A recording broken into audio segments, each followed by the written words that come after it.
ஆலம் TV நேயர்கள் அனைவருக்கும் என்னுடைய வணக்கங்கள். நான் தருமபுரி மாவட்ட காங்கிரஸ் கட்சியுடைய துணைத் தலைவராக பணியாற்றிக் கொண்டு வருகிறேன். இன்று தகவல் பெட்டி நிகழ்ச்சியிலே நாம் இந்திய பாராளுமன்றத்தில் விவாத பொருளாக இருக்கக்கூடிய மிக முக்கியமான 3 விஷயங்களை பற்றி இங்கு ஆலோசிக்கப் போகிறோம். வாருங்கள் நிகழ்ச்சிக்குள்ள போகலாம்.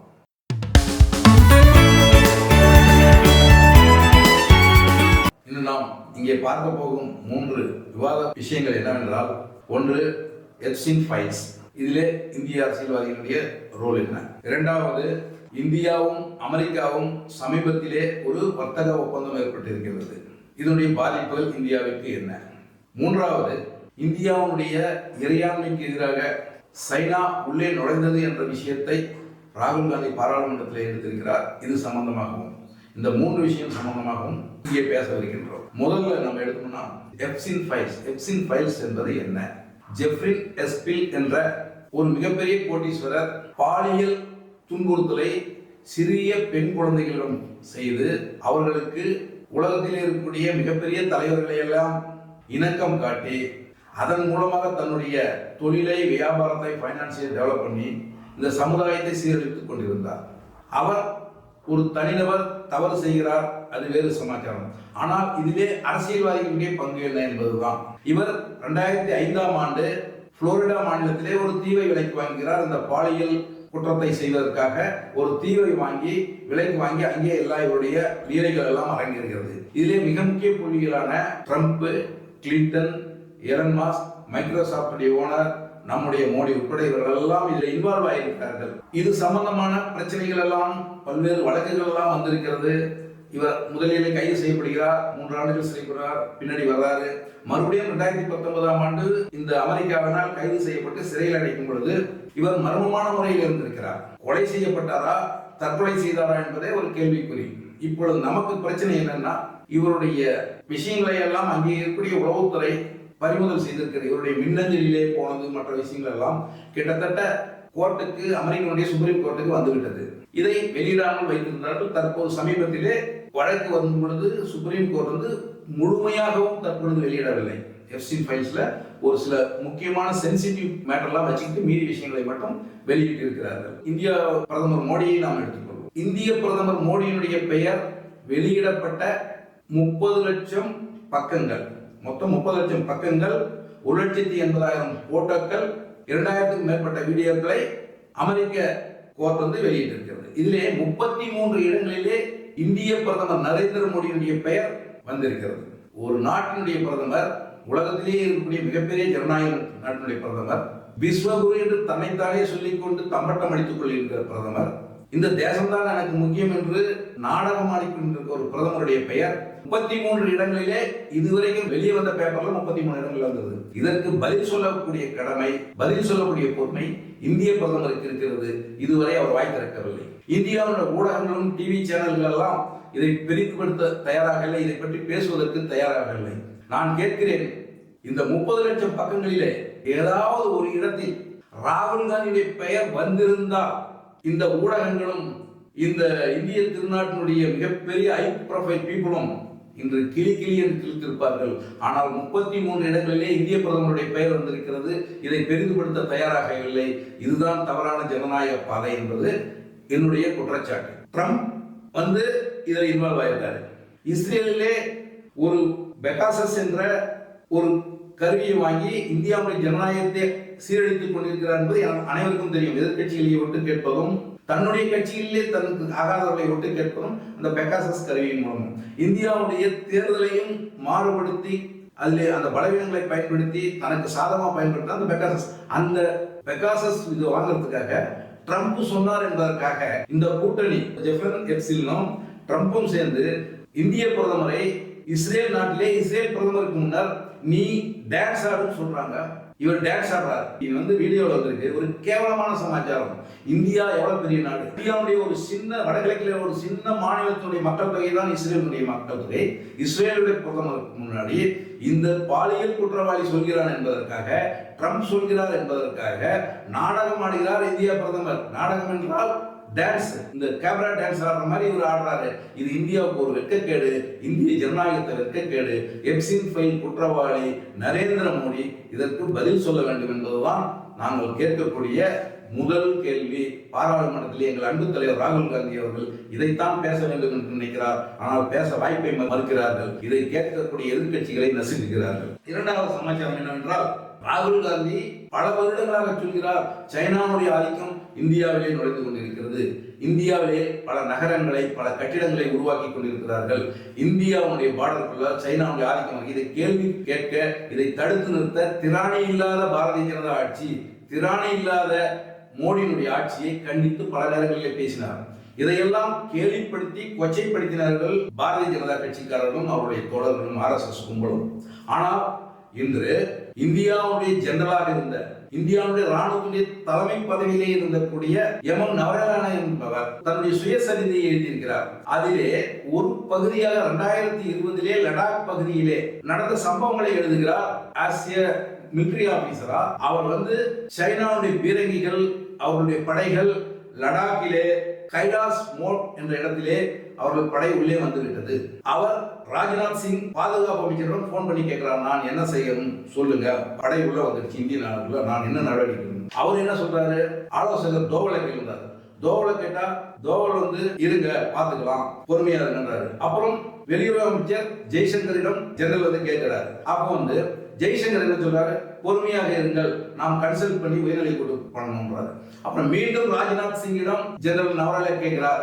எல்லோரும் கை கழுவுகிறார், நான் இப்பொழுது என்ன செய்ய வேண்டும் என்று கேட்கிறார். அப்பொழுது இதற்கென ஒரு உயர்மட்ட குழு இருக்கிறது, அதை ஆலோசிக்க வேண்டும் என்று சொல்கிறார். அந்த உயர்மட்ட குழு ஏற்கனவே ஒரு ஸ்டாண்டிங் ஆர்டர் கொடுத்திருக்கு. என்ன ஸ்டாண்டிங் ஆர்டர் கொடுத்திருக்குன்னா, வெளிநாட்டினுடைய படை உள்ளே வந்தாலும் கேபினட்டுடைய அப்ரூவல் இல்லாமல் அவர்களை நாம் அட்டாக் செய்யக்கூடாது அப்படின்னு ஒரு ஸ்டாண்டர்ட் இன்ஸ்ட்ரக்ஷன். இங்கே எல்லாரும் நழுவுகிறார்கள். கடைசியிலே வேறு வழி இல்லாமல் ஜெனரல் பிரதமரை நாடுகிறார், பிரதமர் அலுவலகத்தை நாடுகிறார். பிரதமர் அலுவலகம் எந்த விதமான பதிலும் சொல்லாமல் என்ன செய்யணும் நீங்க நினைக்கிறீங்களோ அதை செய்யுங்கன்றார்.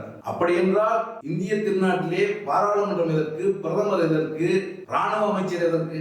ஒரு வெளிநாட்டுக்காரன் நம்முடைய பாரம்பரிய எதிரி நம் நாட்டிலே உள்ளே அட்டாக் பண்றான், நம்முடைய இடத்தை பிடிக்கிறான். இதை கேள்வி கேட்க துப்பில்லை. இதை ஒரு பகுதியாக நரவணே அவர்கள் தன்னுடைய சுயசரிதையிலே எழுதுகிறார். 2020 நடந்த நிகழ்ச்சி இது.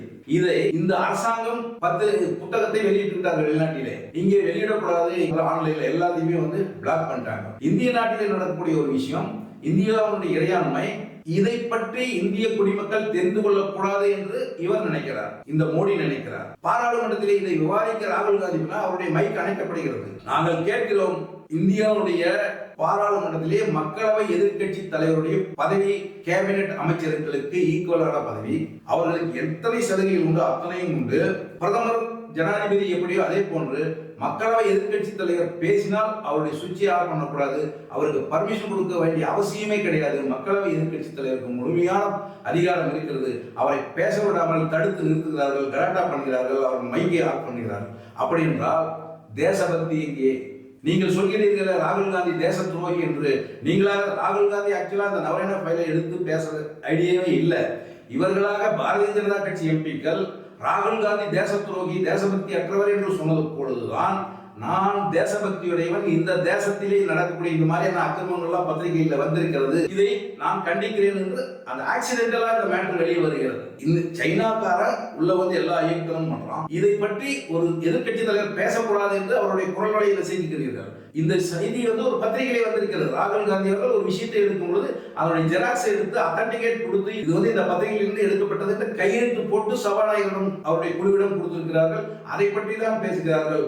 ஆனால் இந்த சர்வாதிகார கும்பல், பயப்படக்கூடிய இந்த கும்பல், ட்ரம்பினுடைய அடிவருடிகள், இவருடைய வீக்னஸ் எல்லாம் ட்ரம்ப் கிட்ட இருக்கு. ஆகையினால இவங்க இதை பேசுவதற்கு தயாராக இல்லை. சைனா என்ற பெயரை உச்சரிப்பதற்கு கூட இந்திய பிரதமர் பயப்படுகிறார் என்ற நிலைமை இந்தியாவிற்கு வந்துவிட்டது என்றால் இது ஒரு சாதாரண சமாச்சாரம் அல்ல. இந்திய திருநாட்டினுடைய இறையாண்மை, இதை காப்பாற்றுவதற்கு நாம் என்ன செய்ய வேண்டும் என்று நினைக்க வேண்டும். இதை நீ பார்லிமெண்ட்ல விவாதிக்கிறதுக்கு என்ன பிரச்சனை? ஒரு கால் வாதத்திற்காக சொல்கிறேன். ராகுல் காந்தி தவறான தகவலையே கொடுத்து விட்டார் என்றால் கூட ராகுல் காந்தியை பேச அனுமதியுங்கள், அதுக்கு பின்னர் நீங்கள் பதிலை கொடுங்கள். ராகுல் காந்தி செய்தது தவறு என்று நிறுவனங்கள் பார்க்கலாம். முடியாது, ஏனென்றால் உண்மையை மறைக்க உங்களால் முடியாது. ராகுல் காந்தி தான் உண்மையான தேசபக்தர். இந்த நாட்டினுடைய ஒவ்வொரு அங்கடத்துடைய எல்லையையும் பாதுகாக்க வேண்டும் என்ற உணர்வு அவருடைய ரத்தத்திலே இருக்கிறது. உங்களைப் போல அடிமைகளாக கிடையாது. மன்னிப்பு கடிதம் எழுதக்கூடிய கும்பல் எங்களுடைய கும்பல் அல்ல. இந்த மண்ணுக்காக தன் இன்னுயிரை மாய்க்கவும் தயாராக இருக்கக்கூடியவர்கள் தான் காங்கிரஸ் கட்சியுடைய தலைவர்கள். பிரதமருடைய ஜனாதிபதி உரைக்கு நன்றி தெரிவிக்கக்கூடிய நிகழ்ச்சியிலே மாலை 4 மணிக்கு பிரதமர் பேசுவார் என்று பாராளுமன்றத்திலே அறிவிப்பு வருகிறது. ஆனால் பிரதமர் வரவில்லை. உள்ளே பிரிவிசஸுக்கு வராரு, ஆனால் பார்லிமெண்ட்டுக்கு வரல. ஏனென்றால் ஓம் பிர்லா சொல்றாரு அவருடைய உயிருக்கு ஆபத்து, அவரை வேற மாதிரி கவர் பண்றதுக்கு, அவரை வேற மாதிரி கொச்சைப்படுத்துறதுக்கு பாராளுமன்ற உறுப்பினர் இருக்கிறார். உண்மை அதுவல்ல. உண்மை என்னவென்றால் ராகுல் காந்தி நவரேனுடைய புத்தகத்தை ரெடியாக வைத்திருக்கிறார். பிரதமர் வந்தவுடன் பிரதமரை படித்து பாருங்கள் என்று கொடுப்பதற்காக வைத்திருக்கிறார். அதை நிருபர்களிடம் அவர் சொல்லிவிட்டார். அந்த புத்தகத்தை வாங்குவதற்கு பயந்து கொண்டுதான் நரேந்திர மோடி அவர்கள் அங்கு மக்களவையிலே வந்து ஜனாதிபதிக்கு நன்றி தெரிவிக்கும் தீர்மானத்தை அவர் பேசவில்லை. இதுதான் யதார்த்தமான உண்மை. இன்று செய்தித்தாள்களிலே வருகிறது, எனக்கு சவக்குழி தோட்ட எதிர்கட்சிகள் முயற்சி செய்கின்ற என்று. காங்கிரஸ் பாரம்பரியம் எதிரிக்கு கூட சவக்குழி தோன்றும் நினைச்சவன் கிடையாது. எதிரி கூட நன்றாக இருக்கணும் என்று ராகுல் காந்தி நினைக்கிறார். தன்னை எதிர்த்து கருப்பு கொடி காட்டுபவர் கூட கை கொடுக்குகிறார்.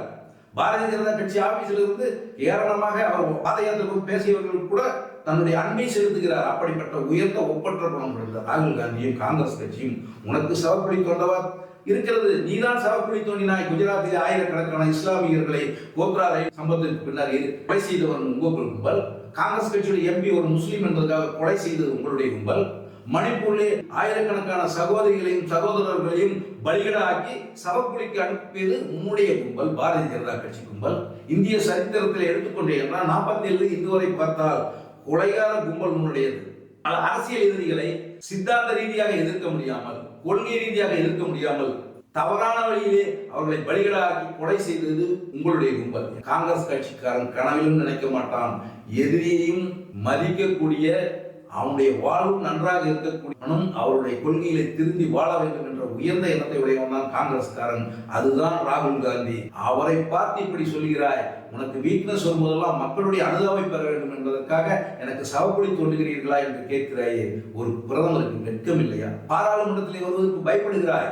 நீ இந்தியாவை எப்படி காப்பாற்றுவாய்? உன்னை காப்பாற்றுவதற்கே உன்னால் முடியவில்லை என்றால் பயப்படுகிறேன் என்று சொல்லக்கூடியால் இந்தியாவை எப்படியா காப்பாற்றுவ? சைனாவுக்கு விட்டு கொடுத்த மாதிரி, பாகிஸ்தானுக்கு விட்டு கொடுத்த மாதிரி எல்லாத்தையுமே விட்டு கொடுத்துருவியா? பாராளுமன்றத்திலே மார்ஷல் இருக்கிறார்கள், மெஜாரிட்டி எம்பிக்கள் உன்னுடைய ஆட்கள். நீ சுட்டு விரல் காட்டுவதுதான் நடக்கிறது. இந்த எம்பி குண்டுக்கட்டாக வெளியே தூக்கி போடுங்கள் என்றால் தூக்கி போடுகிறார்கள்.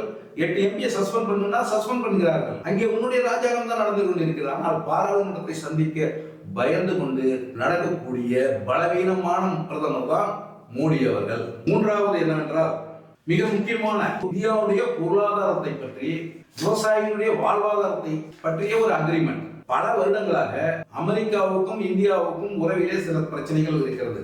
கிட்டத்தட்ட 2.5 ஆண்டுகளாக ரஷ்யாவிலே நாம் கச்சா எண்ணெய் வாங்குகிறோம்.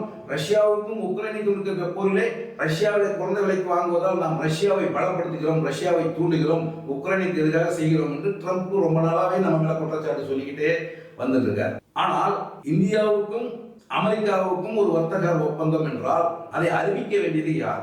2 நாட்டு தலைவர்களும் தான் அறிவிக்க வேண்டும். ஆனா அமெரிக்காவோட ட்ரம்ப்பும் அவருடைய ஆலோசகரும் தான் அறிவிக்கிறாங்க இந்தியாவோட அக்ரிமெண்ட் சைன் ஆயிடுச்சு. இது வெட்கமாக இல்லையா? நான் கேட்கிறேன், இந்தியாவுடைய தலைநகர் புதுடில்லியா வாஷிங்டனா? இந்தியாவுடைய பிரதமர் நரேந்திர மோடியா ட்ரம்பா? இந்திய மக்களே அதை தலைவணி வைக்கக்கூடிய ஒரு செயலை இந்திய பிரதமர் செய்கிறார். இதை நாங்கள் வன்மையாக கண்டிக்கிறோம். இதே போல்தான் பாகிஸ்தானுக்கும் நமக்கும் போர் நடந்த பொழுது இந்த போர் நிறுத்தத்தை அறிவிப்பவர் அமெரிக்க ட்ரம்பா இருக்கிறார். அப்போ நான் எங்களுக்கெல்லாம் பிரதமர் ட்ரம்பா மோடியா? Who is Trump? இந்தியாவுக்கும் பாகிஸ்தானுக்குள்ள ஒரு போர் நிறுத்தப்படுகிறது என்று சொல்லும் பொழுது அதை இந்திய பிரதமர் சொல்ல வேண்டும், பாகிஸ்தானுடைய அதிபர் சொல்ல வேண்டுமே தவிர ட்ரம்ப் யார்? அங்கேதான் நரேந்திர மோடிய வீக்னஸ் நமக்கு தெரியுது. ஆனால் இந்த வர்த்தக ஒப்பந்தம் நாம் செய்ய மாட்டோம், இந்தியாவிற்கு எதிரான அம்சங்கள் இதில் இருக்கின்றது, ஆகையினால் நாம் செய்யக்கூடாது என்று நம்முடைய ஐஏஎஸ் ஆஃபீஸர் எல்லாமே சொல்லிக்கிறோம். நாமளும் அந்த ஸ்டேட்மெண்ட்லேயே நிற்கிறோம். திடீர்னு யாருக்குமே சொல்லாமல் இது எப்படி கையெழுத்தானது? இதில் ஒரு கதை இருக்கிறது. ஜனவரி 30ஆம் தேதி அமெரிக்காவிலே எப்சன் ஃபைல்ஸ் ரிலீஸ் ஆகுது.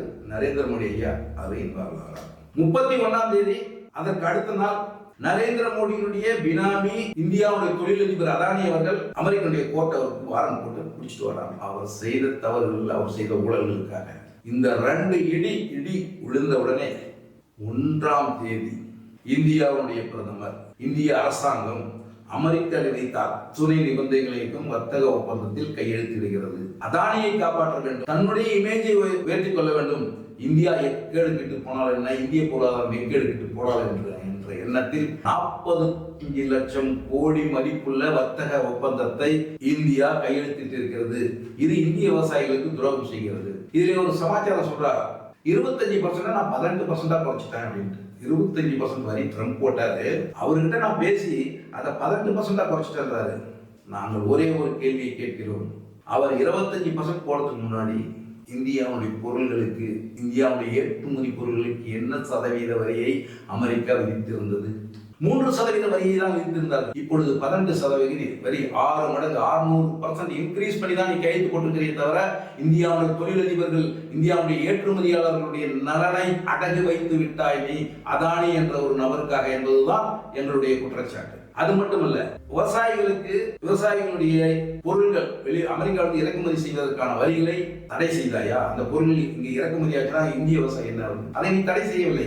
இன்னும் சொல்ல போனால் இந்த அக்ரிமெண்ட்ல என்ன இருக்குதுன்றத பாராளுமன்றத்தில் நீ சமர்ப்பிக்க தயாராக இல்லை, இந்திய மக்களிடம் சொல்ல தயாராக இல்லை. ஏனென்றால் அவ்வளவு விஷயம் நம்மளை பலிகடாக்கி காவு கொடுத்திருக்கிறார் நரேந்திர மோடி அமெரிக்காவிடம் அடிபடிந்திருக்கிறார் என்பதுதான் நம்முடைய குற்றச்சாட்டு. அது எப்படி ஒரு சமாச்சாரத்தை சொல்றாரு, இல்லைன்னு நீ சொல்றியா? இதற்கு மேல் ரஷ்யாவிலிருந்து ஆயில இந்தியா வாங்காது, அதுக்கு பதிலாக அமெரிக்காவில் வெனிசுலாவிலிருந்து தான் வாங்கணும் அப்படின்னு ட்ரம்புடைய நிர்வாகம் என்று அறிவித்திருக்கிறது. அது ஒப்பந்தத்தில் இருக்கிறது என்று சொல்கிறார்கள். நான் கேட்கிறோம், எனக்கு வேண்டிய பொருளை யாரிடம் வாங்க வேண்டும் என்பது நான் தீர்மானிப்பதா, நீ தீர்மானிப்பதா? மார்க்கெட்ல எங்க கம்மியாக இருக்கோ அதை நான் வாங்குறேன். ரஷ்யாவில் வாங்குறதா, ரஷ்யா வேண்டாம் வெனிசுலாவில் வாங்குறதுங்கிற முடிவை கூட நான் எடுக்கணுமா, ட்ரம்ப் எடுக்கணுமா? இந்தியாவுடைய பிரதமர் எடுக்க வேண்டுமா, இந்திய மக்கள் எடுக்க வேண்டுமா, ட்ரம்ப் எடுக்க வேண்டுமா? இதற்கு மேல் இந்தியா ஆயிலை அங்க வாங்காது, ரஷ்யாவில் வெனிசுலாவில் தான் வாங்கணும்னு டிக்ளேர் பண்றான். ஒரு மானம் வெக்க இல்லை நம்ம பிரதமருக்கு. இந்த நாட்டுடைய பிரதமர் யார் என்று மக்கள் சந்தேகிக்கக்கூடிய நிலைமைக்கு இந்தியா வந்துவிட்டது. இந்தியாவுடைய பொருளாதாரத்தை, இந்தியாவுடைய பொருளாதார கொள்கைகளை, இந்தியாவுடைய செயல்பாட்டுகளை நிர்ணயிக்கப்பட வேண்டியது இந்திய பாராளுமன்றம், இந்திய அமைச்சரவையை தவிர அமெரிக்காவில் வாஷிங்டனில் இருக்கக்கூடிய அமைச்சரவை கிடையாது. அப்படி நீங்க அவர் சொல்றதெல்லாம் கேட்கறீங்கன்னா உங்களிடம் வீக்னஸ் இருக்கிறது. நான் சொல்கிறேன், ஏற்கனவே முதல் விஷயமா சொன்னேன், எப்சன் ஃபைல்ஸ். அந்த எப்சன் ஃபைல்ஸ்ல இன்னும் டேஞ்சரான மேட்டர்லாம் மோடி இன்வால்வ் ஆயிருக்க வேண்டும். அதை அவர்கள் ரிலீஸ் செஞ்சிட்டாங்கன்னா நம்ம ஆட்டம் காலி அப்படின்ற பயத்தினால் தான் ட்ரம்பினுடைய சர்வாதிகாரத்திற்கு முன்னால் விஸ்வகுரு என்று தன்னைத்தானே அழைத்துக் கொள்ளக்கூடிய மோடி அவர்கள் சரணாகதி அடைந்திருக்கிறார். இந்தியாவுடைய மொத்த பொருளாதாரத்தையும், இந்தியாவுடைய நன்மதிப்பையும் ட்ரம்ப் என்ற ஒரு சர்வாதிகார மனிதன் என்று சொல்வது கூட நான் வெட்கப்படுகிறேன். சர்வாதிகார பிறவியின் முன்னர், ஒரு அடாவடி அரசியல்வாதியின் முன்னர் பலவீனமான பிரதமர் அடகு வைத்து விட்டாரே என்பதுதான் இந்திய மக்களுடைய ஆதங்கம். இந்திய திருநாட்டை நேசிக்கக்கூடிய காங்கிரஸ் கட்சியுடைய ஆதங்கம். யார் வேண்டுமானாலும் ஆளலாம், ஆனால் இந்தியாவுடைய மாண்பு உலக அளவில் உயர்ந்திருக்க வேண்டும். யாருக்கும் நாம் அடிமை அல்ல, நாம் எந்த நாட்டையும் சார்ந்தவர்கள் அல்ல, பொதுவானவர்கள் என்பதுதான் நேரு காலத்திலே இருந்து, இந்திரா காந்தி காலத்திலே இருந்து, அன்பு தலைவர் ராஜீவ் காந்தி காலத்திலே இருந்து மன்மோகன் சிங் காலம் வரை பண்பாடாக காப்பாற்றப்பட்ட அந்த ஒரு செயலை வெட்கக்கேடான மோடி அரசாங்கம் சீரழித்து விட்டது என்பதுதான் இந்திய மக்களுடைய ஆதங்கம், இந்திய தேசிய காங்கிரசுடைய ஆதங்கம். யோசித்துப்பார், யாரிடம் நீ சரணாகதி அடைகிறார்? இந்திய குடிமக்களை எல்லாம் அமெரிக்க விமானத்தில் ஏற்று விலங்கிட்டு இந்தியாவுக்கு டிபோர்ட் பண்ணோம். அவர்கள் கிரிமினல்களா? இந்திய பிரஜைகள், குறிப்பாக பஞ்சாபை சார்ந்தவர்கள் எல்லாம், அங்கே வேலை செய்தவர்களை எல்லாம் நீங்கள் அனுமதியில் இருக்கிறீர்கள் என்று விமானத்திலே காலுக்கும் கைக்கும் விலங்கு போட்டு பிரிட்டிஷ்காரனை விட மோசமான, சுதந்திர காலத்துக்கு முன்னாடி இருந்ததை விட மோசமான நிலையில இந்திய குடிமகனை அசிங்கப்படுத்திய ஒரு நபர் முன்னால் வெட்கப்பட்டு தலை குனிந்து சரணாகதி அடைந்திருக்கிறாயே, இதை இந்திய மக்கள் ஏற்றுக்கொள்வார்களா? துரோகி என்று தன் கட்சியிலே இருந்து எல்லாத்தையும் அனுபவிச்சுட்டு அடுத்த கட்சிக்கு போனவரை சாதாரணமாக துரோகி என்று சொன்னதற்காக சீக்கியர்களையே அவமானப்படுத்தி விட்டாய் என்று பேசுகிறாயே நீ. அந்த சீக்கிய நண்பர்களைத்தான், அந்த சீக்கிய தோழர்களைத்தான் விலங்கிட்டு கொண்டு வந்தான், அவர்களை அசிங்கப்படுத்தினான் ட்ரம்ப். அவனுக்கு முன்னாடி நீ வர்த்தக ஒப்பந்தம் பண்ணியிருக்கிறாயே, இந்திய மக்கள் மன்னிக்குமா? இந்திய ஜனநாயகம் மன்னிக்குமா? காலம் ஒரு நாள் உனக்கு பதில் சொல். சக்கரம் சுழன்று கொண்டிருக்கிறது, மறந்து விடாதே. நீ செய்கின்ற தவறுகளுக்கெல்லாம் பிரதமர் மோடி அவர்களே ஒரு நாள் இல்லை என்றாலும் ஒரு நாள் பதில் சொல்லியே ஆக வேண்டும். அதிகாரம் இருக்கிறது என்பதற்காக ஆணவமாக செயல்படக்கூடிய உங்களுடைய செயல்பாடுகளை எல்லாம் இந்திய மக்கள் கவனித்துக் கொண்டுதான் இருக்கிறார்கள். சரியான நேரத்தில் உங்களுக்கு சரியான பாடத்தை கொடுத்து தண்டனையை கொடுப்பார்கள் என்பதை இந்த நேரத்தில் நான் உங்களுக்கு சுட்டிக்காட்ட விரும்புகின்றேன். இவ்வளவு விஷயங்களையும் கேட்டுக்கொண்டிருந்த நேயர்களுக்கு என்னுடைய நன்றியை தெரிவித்துக் கொண்டு மீண்டும் ஒரு சந்தர்ப்பத்திலே உங்களை சந்திக்க வருகிறேன் என்று கூறி விடைபெறுகிறேன். நன்றி, வணக்கம்.